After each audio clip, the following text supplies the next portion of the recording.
Buenas tardes y gracias por su sintonía. Antes de empezar el segmento de hoy, le damos el pésimo al Pedro Román, a la familia de Pedro Román. Él era un anfitrión aquí en el segmento de español en WLRN y era muy querido, lo vamos a extrañar mucho. Y hoy tenemos con nosotros a la abogada Michelle Urbistondo. Ella nos va a explicar el proceso de cómo es que una persona puede aplicar o ser un juez. Pero antes de empezar, como siempre, le damos las gracias al equipo de producción de WLRN del segmento de español, empezando con el superdirector Al Chocoy, a Ricardo, a Gus, a Johnny, Charlie. Muchísimas gracias por hacer este segmento posible. Y ahora con un gran orgullo les presento a nuestra invitada de hoy, Michelle Urbistondo. Bienvenida. Hi, Ana, ¿cómo estás? Muchísimas gracias por estar con nosotros. Hoy vamos a aprender mucho en el proceso judicial, pero antes de empezar, ¿nos puede hablar un poquitico sobre usted, de dónde eres y cómo es que llegaste a ser un abogada?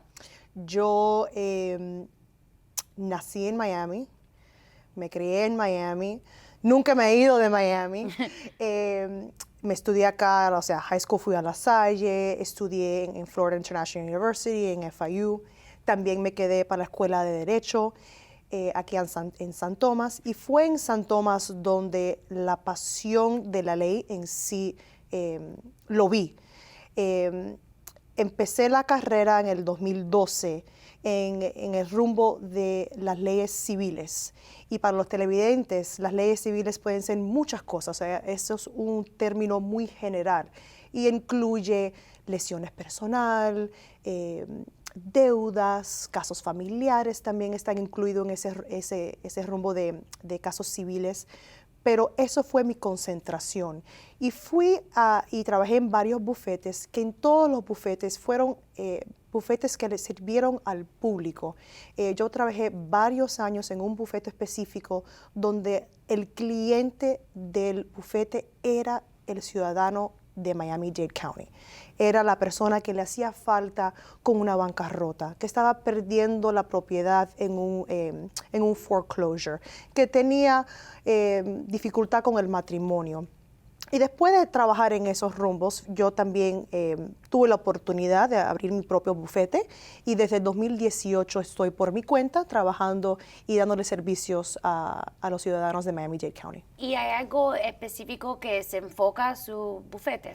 Hace 4 años específicamente me he enfocado mucho en lo que son los casos del condado. Y para serle específico, hay diferentes tipos de casos. Hay county cases, casos del condado, donde hay una corte donde los daños son de menos cantidad.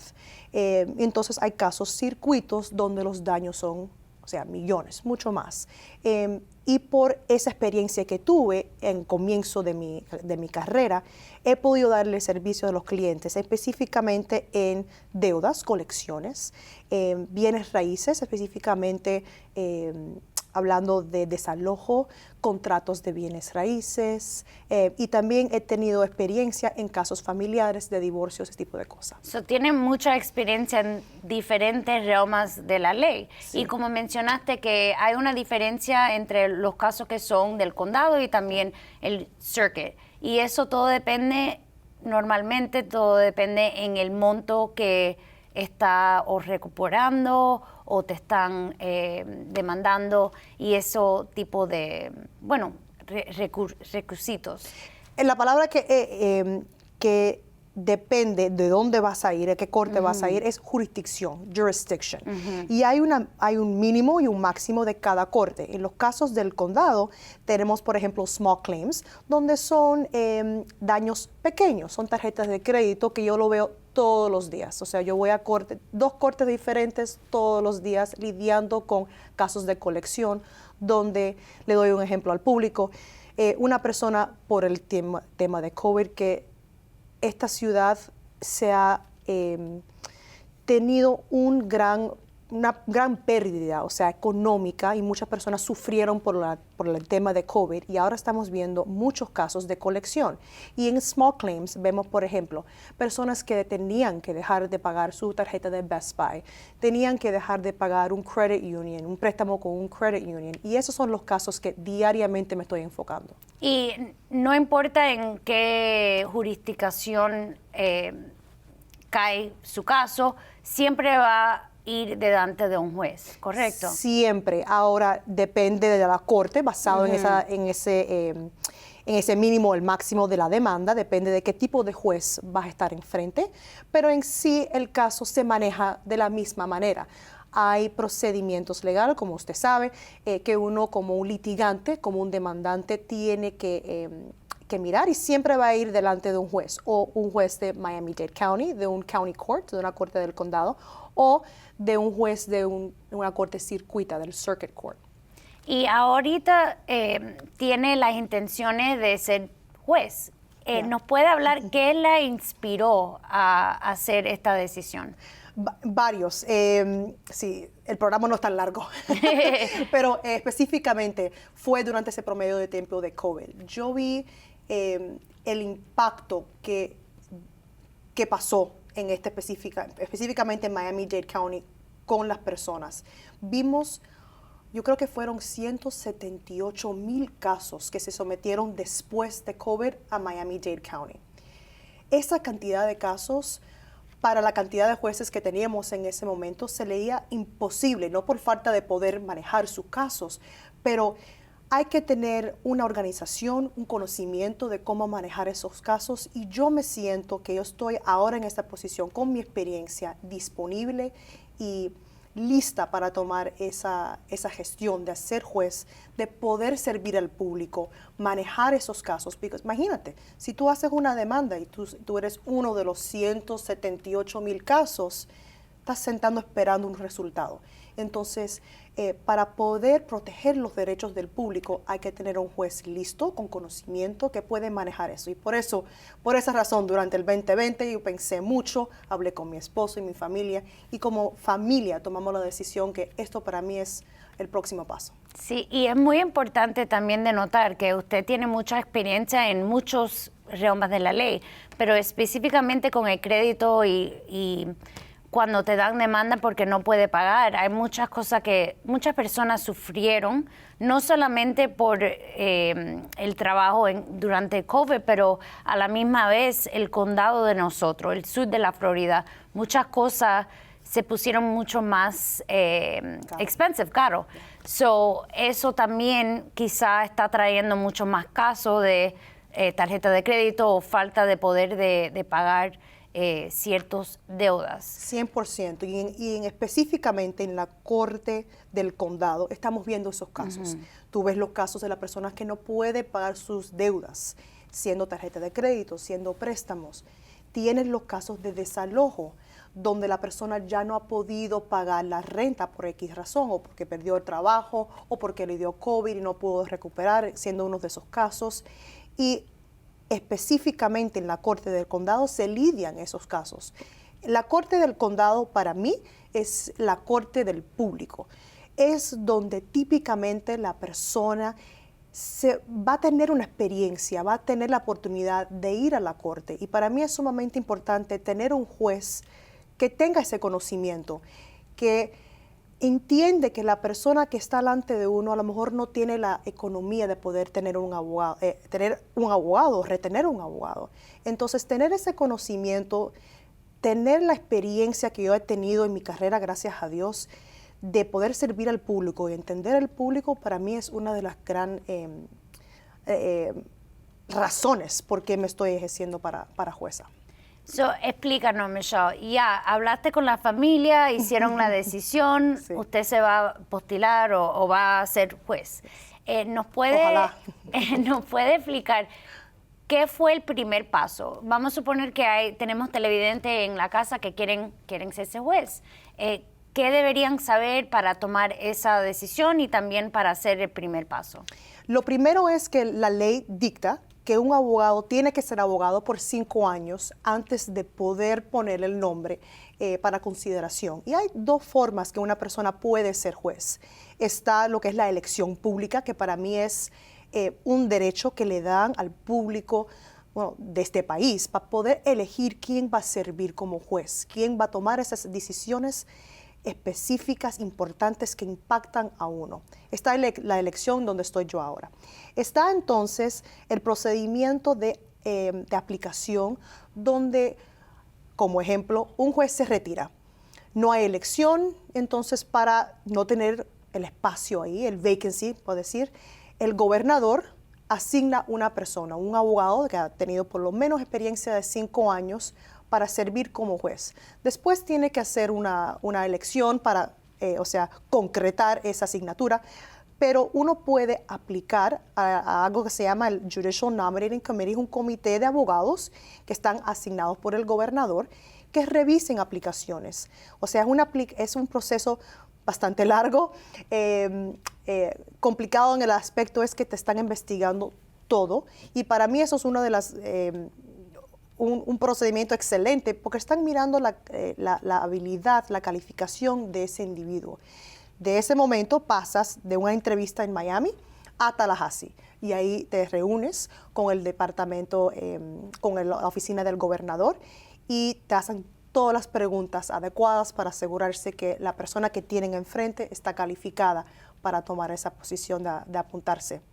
Y eso te puede demorar una vez, lo puedes aplicar 5 veces, es un procedimiento largo. Lo típico es que la primera vez que uno aplica no lo consigue, pero si se trata, ahí enfocan lo que tienes que hacer con más experiencia, típicamente se puede lograr de una de las dos formas.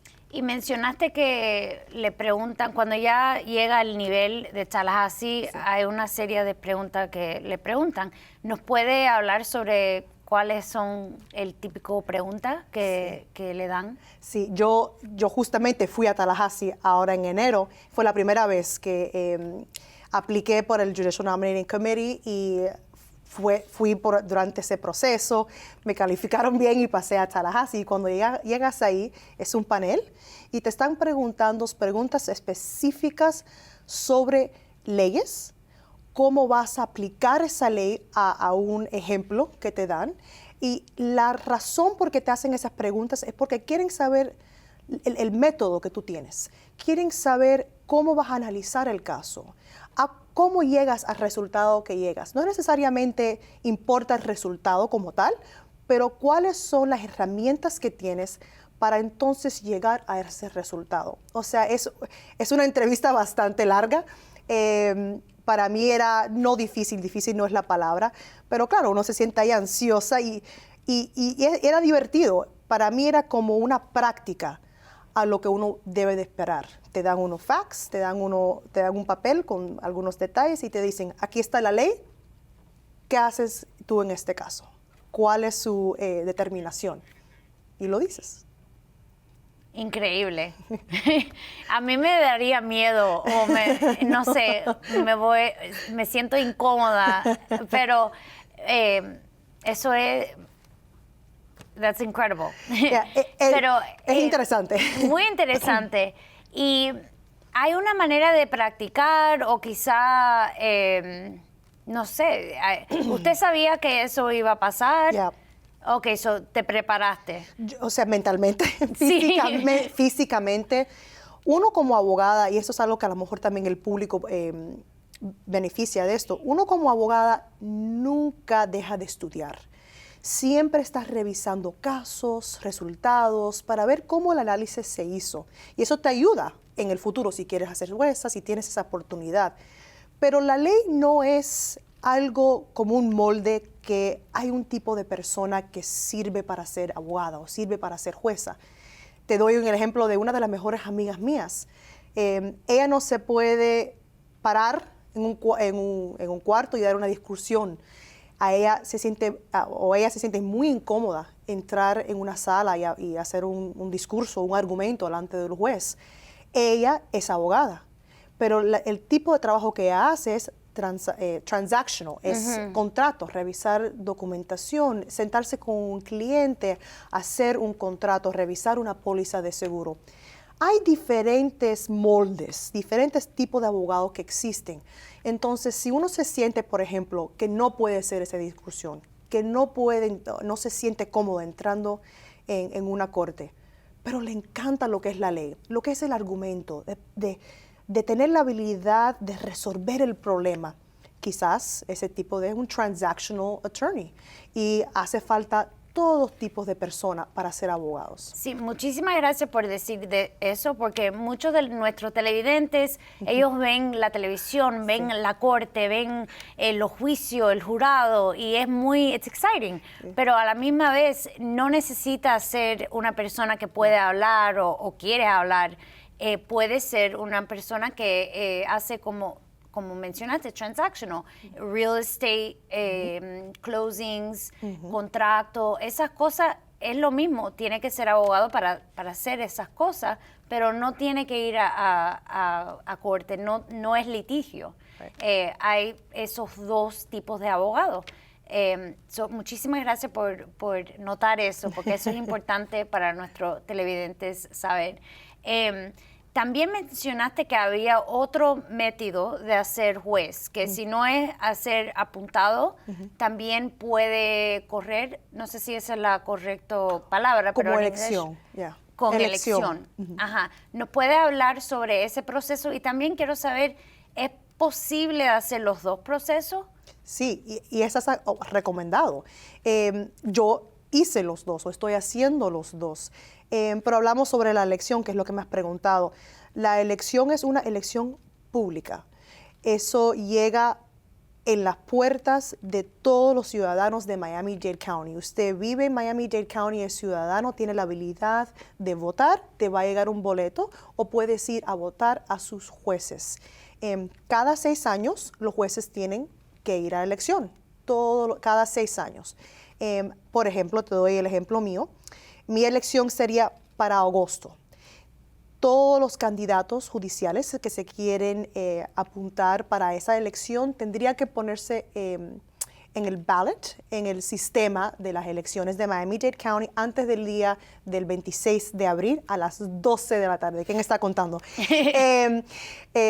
Y de ese punto hacia adelante, si no tienes oponente, ganas automáticamente. Si tienes oponente, entonces es un verano largo de elección. Y igual como uno puede pensar como son los políticos que van y vas a ver todas las caras bonitas de todos los abogados que se quieren que voten por ellos, vas a ver hasta debates entre abogados que quieren ser jueces.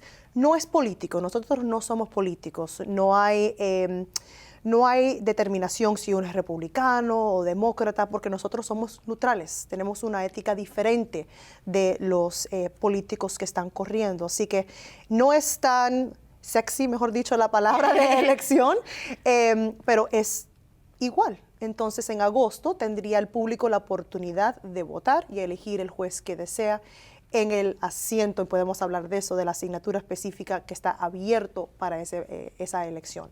Sí, porque al final del día son nosotros, porque si yo tengo que presentar una demanda por cualquier cosa, la persona que va a determinar el resultado normalmente va a ser un juez y va a ser en el condado. Por eso es muy importante de votar, y también eso es una de las razones en que tienen que ser neutral. No puede decir yo soy o Democrat o Republican, porque eso en realidad al final del día no importa. Es una persona que va a ver los facts, los detalles, y hacer la determinación basado en la ley y la ley. Solamente. Punto. Sí. No la opinión de uno. Exacto. No de, ay, mira, esta me gusta o ella no me gusta. Es cuáles son los detalles, como has dicho, de este caso específico y cómo se aplica la ley que existe a esos. Y ya entiendo por qué le preguntaron eso en Tallahassee, porque quieren ver cómo es que esta persona va a hacer la decisión. Right. Y entonces, háblanos sobre, vamos a suponer que ya ganaste, va a ser jueza. Congratulations. ¿Y ahora qué? ¿Cómo sabe una persona cuál corte va a ir? Porque tenemos corte de familia, tenemos corte de penal, tenemos corte, como mencionaste, de condado y circuito. ¿Cómo hasta sabe? federales, hasta bancarrota. Exacto. Hay diferentes cortes. La mía específica, para la cual yo estoy corriendo, es el condado, como hemos hablado. Y el proceso es interesante, hasta yo no lo sabía. Entrando en el proceso, yo no sabía cómo era. Yo estoy ahora puesta en un asiento. Es la interpretación exacta, es a seat. El asiento donde yo estoy ahora es de un juez que se está retirando. Entonces, vamos a decir que uno gana la elección y es en County Court. El asiento es en el corte del condado. No importa dónde estaba sentado el juez anterior. Puede haber sido que él esté en los casos criminales, en los penales pequeños, menores. A lo mejor hay una necesidad en casos civiles del condado. Y la determinación se hace por la administración judicial. Hay una administración, unos supervisadores, los del poder que dicen, tú vas a ir acá, porque acá es donde está la necesidad. No necesariamente miren a su experiencia o a qué tipo de casos has manejado, porque todos los jueces después van a Judicial College. Es como una escuelita de jueces donde uno aprende a ser juez, que otra cosa que aprendí fue, ok, yo pensé, bueno, si gano, ojalá entro y no sé cómo uno maneja eso, pero eso todo te lo enseñan. Sí, porque, Michelle, usted es una persona que tiene mucha experiencia en diferentes ramas, pero vamos a suponer, yo hago familia, Right. yo no hago foreclosure, yo no hago criminal, yo no hago todo lo demás que no es familia. So, si yo gano un asiento y no sé cómo hacer las cosas en penal, ¿qué pasa? Right. Para mí es un miedo, pero gracias por decir, te mandan a una escuela. ¿Nos puede hablar sobre esa escuela de jueces? La escuelita, es como decir la escuelita de jueces. Esa escuelita típicamente son como un mes o dos después que uno se sienta. Entonces, vamos a decir que uno gana en agosto, cuando no es la elección, un juez no empieza hasta enero. Entonces, tienes ese tiempo como abogada para poder asegurarse que sus clientes estén en manos de un buen otro abogado, porque eso también es muy importante y no se puede olvidar de eso. Pero en enero empiezas y como en febrero, yo creo aproximadamente, te mandan a la escuelita que todos los jueces del estado de la Florida tienen que ir o asistir. Y en esta semana te están enseñando prácticamente lo que es el procedimiento de ser juez, porque no solamente tomar decisiones, vamos a decir que no es lo fácil, porque es una de las cosas más difíciles. Eso es lo lógico, que uno piensa que como juez simplemente su trabajo es entrar, escuchar y tomar decisión, pero no necesariamente. Es poder manipular su calendario, saber qué tipo de caso vas a escuchar un lunes, cómo vas a tomar casos para juicio final o para fallo final. Y eso es lo que te da la escuelita en esa semanita que vas. Sí, porque nunca pensé y ni sabía que los jueces determinan, por ejemplo, los abogados saben que hay algo que se llama motion calendar, que es el calendario cuando van a presentar las mociones. Yo no sabía que podía determinar, bueno, lo voy a hacer los lunes porque los viernes no van a funcionar y a la hora. Y eso es importante también para los abogados porque no es solamente ser juez para el público, pero también para ser disponible a los abogados también para que ellos puedan presentar y mover los casos, porque a veces lo que pasa es, muchos de los casos se sientan y lo que pasó en COVID fue eso, que había el proceso no estaba moviendo porque no habían, las cortes estaban cerradas, muchas de ellos no tenían jurados y esas cosas. Había muchos casos, en ese tiempo habían demasiados casos y no había la habilidad, no intencionalmente de nuestros jueces, pero es que había tantos casos que se surgieron durante ese tiempo sin la habilidad de poder moverlos. Y ahora nos vemos en una situación donde hace falta jueces que pueden moverlo y hay muchos jueces que tienen esa habilidad de mover casos y son excelentes. Y eso es una de las cosas como un juez nuevo que uno puede entrar y decir, mira, juez que ha estado en ese asiento 20 años, ¿me puede explicar cómo es eso? Y los jueces entre ellos se educan uno al otro para poder entonces seguir esa transición mucho más fácil. Si es que no sabes penal y has venido de los casos familiares. Mira, no entiendo esto, hablas con el juez principal y típicamente 99.9% de las veces te pueden hasta decir, esto es como yo lo hago y así es como debe ser el resultado. Y es excelente esa transición de abogado a juez. Sí, y no sé cómo funciona en los otros cortes, pero estoy en corte a veces y si es el primer vez que, por ejemplo, una jueza está, porque lo mueven, a veces sacan un juez del condado y lo ponen en familia. Y yo tuve la experiencia de estar ahí en una cita donde había el chief judge sentando al lado de la nueva jueza, no explicando, pero ahí si habían preguntas, se pasaban notas, y yo lo vi muy interesante y en realidad es como un equipo, porque al final del día la mentalidad de los jueces, que son buenísimos aquí en nuestro condado, es aplicar la ley y haber un resultado que es en accordance con la ley. Y es muy importante. Y también otra cosa, usted tiene el poder de manipular, como dijiste, el calendario. ¿Cómo es que usted escoge no sé cómo decirlo en español, el judicial assistant, la asistente judicial, que es una persona muy importante porque ella maneja Más importante quizás a veces del juez. Esa es la persona que maneja el calendario, que a veces contesta el teléfono. Usted, ¿cómo es el proceso de escoger una persona así? Mi entendimiento, porque como uno no es juez todavía, mi entendimiento del procedimiento es que hay un asistente judicial y hay el bailiff, que es el oficial, que ves que es muy serio. Que se ve como policía. Sí, casi. Que se ve como policía. Ese es tu equipo como juez. Hablando de cortes estatales, ese es tu equipo y uno lo elige. Tiene todo el control, el poder de elegir el equipo que uno quiere. Depende, hay aplicaciones a veces del público, hay jueces que se retiran y tienen un asistente que ha sido asistente, que no está lista tampoco para retirarse, pero ha estado en el sistema por 20 años y le hace falta trabajo. Uno recoge, por ejemplo, un asistente de otro que tiene esa experiencia para ayudar a un juez nuevo. Hay diferentes maneras de poder conseguir un asistente o hasta un bailiff, pero es igual como si fuera un trabajo común. Aplicaciones al público. Sí. Bueno, Michelle, muchísimas gracias. Fue muy informativa, aprendimos mucho sobre el proceso y ojalá que pueda regresar un día y nos puede hablar sobre su experiencia como jueza. Gracias por tenerme, Ana. Y a ustedes, hasta la próxima semana.